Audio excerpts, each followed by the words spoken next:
స్నోపీ స్నోపీ ఇటు చూడు. స్నోపీ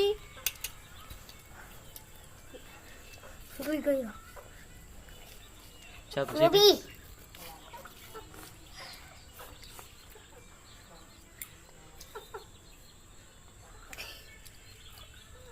rupee rupee స్నోపీ దగ్గర నుంచి నువ్వు కూడా దాని దగ్గరికి వెళ్ళి నా దగ్గర ఉంటాను వాళ్ళ. హాయ్ గాయస్, మా రూపీకి చిన్న పిల్ల పుట్టింది. హాయ్ గాయ్స్, మా రూబీ చిన్న పిల్ల పుట్టింది. చూసారా ఎలా పాలు తాగుతుందో? అవును, చాలా క్యూట్ గా ఉంది కదా. చూసారా ఎలా పాలు తాగుతుందో పరిగెట్టు మరి. చూసారా మా రూబీ ఎలా ఎగురుకుపోతుందో. అదిగోండి మా పిల్ల. చూసారా మా రూబీ? చూసారా అదిగోండి మా రూబీ వెళ్తుంటే మా పిల్ల భలే నడుస్తుంది కదా ఫ్రెండ్స్. మీరు కూడా అలా చేసుకోండి.